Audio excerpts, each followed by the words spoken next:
কারো হাতে ব্যাগ, কারো হাতে থলে, কেউ আবার অন্যান্য সামগ্রী নিয়ে স্বজনদের সাথে অপেক্ষা করছে। ট্রেন আসবে আর তাতে করেই যাবেন রাজধানী ঢাকাতে। ট্রেন আসার সাথে সাথে তড়িঘড়ি করে উঠেও যান অপেক্ষমান যাত্রীরা। ওয়ালটন ফ্রিজ কিনে অনেকের মতো আপনিও হয়ে যেতে পারেন মিলেনিয়াল। সেরা পণ্যের সেরা অফার। ঝিনাইদহের কালীগঞ্জের মোবারকগঞ্জ রেল স্টেশনের প্রতিদিনের চিত্র এটি। তবে চিরচেনা এই দৃশ্য পাল্টে যাওয়ার শঙ্কা তৈরি হয়েছে, কারণ আগামী জুলাই মাস থেকে খুলনা থেকে যশোরের রূপদিয়া হয়ে পদ্মা সেতু দিয়ে ঢাকায় পৌঁছবে চিত্রা, বেনাপোল ও সুন্দরবন এক্সপ্রেস ট্রেন। ফলে খুলনা থেকে যশোর, ঝিনাইদহের কালীগঞ্জের মোবারকগঞ্জ, কোটচাঁদপুর হয়ে চুয়াডাঙ্গা দিয়ে ঢাকাগামী ট্রেনের রুট বদলে যেতে পারে। এতে সরাসরি ঢাকায় ট্রেন যাত্রা থেকে বঞ্চিত হবে ঝিনাইদহবাসী। এমন খবরে ক্ষোভ প্রকাশ করছেন জেলা ও আশেপাশের বাসিন্দারা। সরাসরি ট্রেনের সুবিধা হচ্ছে আমরা একই ট্রেনে উঠে ঢাকায় যেয়ে নামি, একই ট্রেনে ঢাকার থেকে উঠে কোটচাঁদপুরে এসে নামি। যদি বন্ধ হয়ে যায় সেই ক্ষেত্রে আমাদের এই সরাসরি যাতায়াতটা বন্ধ হয়ে যাচ্ছে, আমাদের ভেঙে ভেঙে যাতায়াত করা লাগবে। সেই ক্ষেত্রে আমাদের এখানকার যাত্রীরা ভোগান্তিতে পড়বে। এই যাত্রীগুলো আপনার সবাই ভোগান্তিতে পড়বে। এইসব যাত্রীগুলো একটাও সেখানে রেলে যাবে না।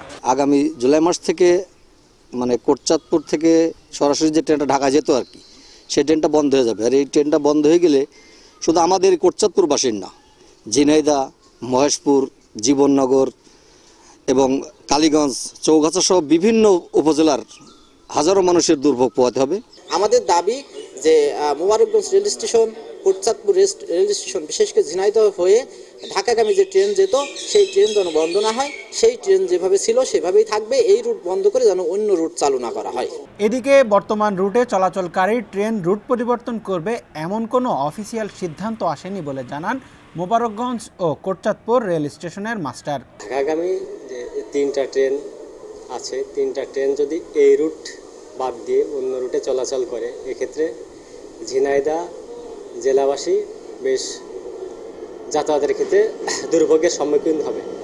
এক্ষেত্রে যদি কোনো কানেক্টিং কমিউটার ট্রেন চালানো হয় তাহলে এই অঞ্চলের লোকজন বেশ উপকৃত হবে। বন্ধ হওয়ার ক্ষেত্রে এ ধরনের কোনো অফিসিয়ালি কোনো নির্দেশনা নেই। আমাদের অফিসিয়াল কোনো নির্দেশ আমাদের এখনও আসে নাই, আমরা কোনো চিঠিও পাই নাই। আর ঢাকাগামী ট্রেনের যে চাপ, সেটা চাপ মিডিয়াম চাপ, এখানে খুব বেশি ঢাকাগামী ট্রেনের চাপ নাই। তারপরে যদি ট্রেনগুলো চলে যায় তাহলে কিছুটা বাধাগ্রস্ত হবে। তবে ঝিনাইদহ 3 আসনের সংসদ সদস্য বলছেন, চেষ্টা চলছে সরাসরি চলাচলকারী অন্তত একটা ট্রেনও যদি চালু রাখা যায়। উত্তরবঙ্গের সাথে যোগাযোগ আমাদের আছে, থাকবে।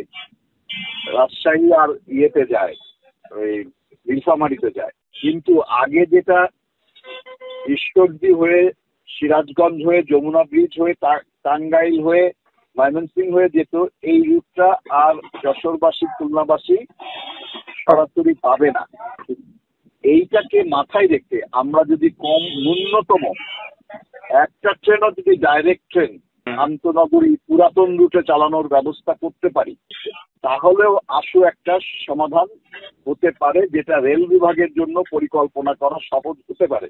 রেলওয়ে সূত্র থেকে জানা গেছে, ভাঙা রূপদিয়া রুটটি চালু হলে ঝিনাইদহ, চুয়াডাঙ্গা, ঢাকা রুটে সরাসরি চলাচলকারী ট্রেনে যাত্রা একেবারেই বন্ধ হয়ে যেতে পারে।